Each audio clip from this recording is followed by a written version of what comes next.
Hi everyone, I'm here today with this week's weekly reading wrap-up, of which I only read one book this week because I was ill and had a really banging headache and so just didn't do much reading. And the one book I finished was the audiobook I was listening to, which was The Woman in Black by Susan Hill. And I gave it 3 stars. And I think this is one of those times where I actually prefer the film over the book. It's been a couple of years since the film came out, and I wouldn't say that the film absolutely blew me away, but I did really, really enjoy it, especially once I got over Daniel Radcliffe not actually being Harry Potter.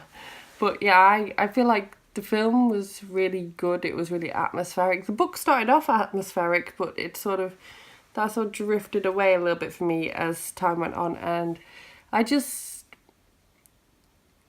know how I'd have felt if I'd read a physical book rather than listening to the audiobook, but I just felt like it was missing something with the audiobook. I don't know, it didn't blow me away. It wasn't bad by any means, hence just, 3 stars. It was okay.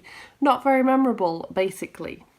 If you are unsure about The Woman in Black, if you don't actually know what it's about, if you've not seen the film, it's basically a sort of classic ghost story about a London solicitor who gets sent to a sort of house, mansion kind of thing, and he doesn't really know what he's let himself in for, but that place is spooky and is haunted and loads of creepy things happen, and there's more to it than that, but that's the general gist of it. It's basically a sort of tame horror story. I will say though, like with the film, the ending to this book is just like, whoa.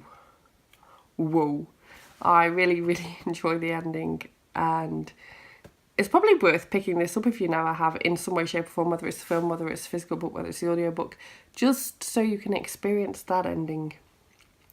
And yeah, that pretty much wraps up my reading for this week. Well done me.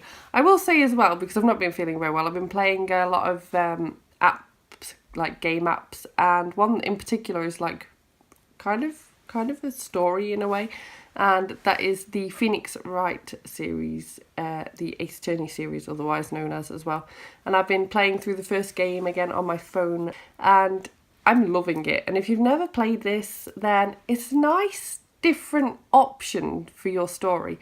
So the idea is that you are a lawyer and you are trying to sort of solve these crimes and also make sure the correct person gets arrested for it, because the person you are defending is never the correct person, or almost never the correct person that's actually committed the crime, and you have to defend them.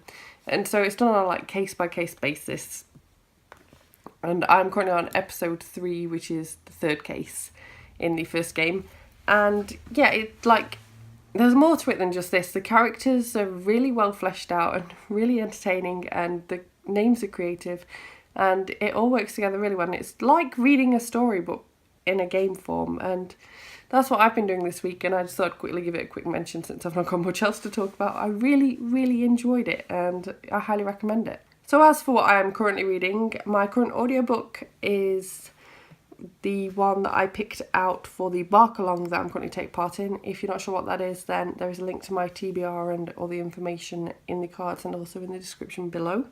You are not too late to join in on this readathon that has been created by Aoife over at Fred Weasley Died Laughing. So I'm reading A Dog Called Hope by Jason Morgan, and this is a non-fiction book about like his memoirs, basically, of his experience as a soldier and getting injured, and sort of service dogs and the training of those dogs. And it is a fantastic read. I'm currently 36% of the way through, loving it. And I knew pretty much from the beginning, like within the first couple of minutes, that I could tell I was just going to absolutely fall in love with it. I've been listening to it every chance I get, and it's just fantastic. It's so interesting.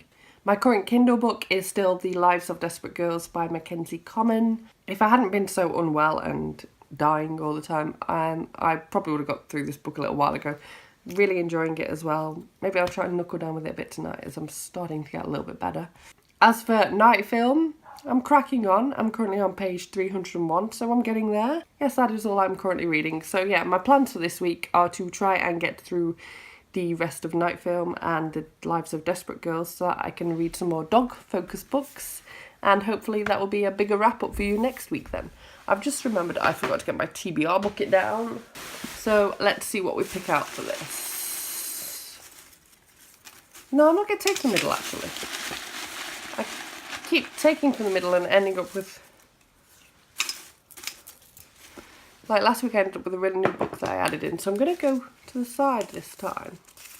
Kind of remember this one, kind of don't. Let's look it up. Okay, so this is something a little bit different. I've picked out a historical fiction novel, and it is Three Daughters by Consuelo Saber? Saber? I'm not sure, sorry. And this is a historical fiction, as I said, and it says, from the fertile hills of a tiny village near Jerusalem to the elegant houses, townhouses even, of Georgetown, Three Daughters is a historical saga that chronicles the lives, loves and secrets of 3 generations of Palestinian Christian women. Born in rural Palestine, just before the dawn of the 20th century, Miriam adores her father and is certain his love will protect her, but she soon finds that tradition overrides love. Uprooted by war, Miriam enters a world where the old constraints slip away with thrilling and disastrous results. Miriam's rebellious daughter Nadia is thrilled with the opportunity for a modern life that her elite education provides. But when she falls in love with an outsider, the clan reins her back with a shocking finality. How do you say that name then? I'm going to have to do some research before I read this book, I think. Nijmeh?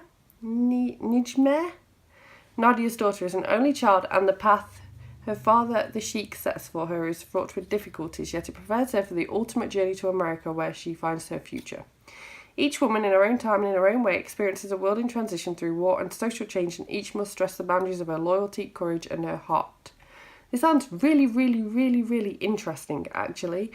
It looks to be relatively well received. It has got a rating on Goodreads, an average rating of 3.96 stars, so basically an average rating of 4 stars. And that is with nearly 8,000 ratings, so that's looking good. I can't wait to pick this up and give it a go. Not sure when I'll get to it, because I've not been getting to many of these TBR bucket picks. And it's 720 pages long. Oh, great, fantastic. That's not daunting at all, 720 pages. Yeah. If you read that book and you want to sort of encourage me to pick it up a little bit quicker and it's 720 pages, then please drop me a comment down below. Let me know what you have been reading recently, what you're planning to read, and just any other things you want to chat with me about in the comments. Feel free to. Thank you so much for watching this video. If you liked it, please give it a thumbs up. Subscribe by clicking the immediate media side if you want some more book reviews and other bookish content from me, and I will see you tomorrow. Bye bye!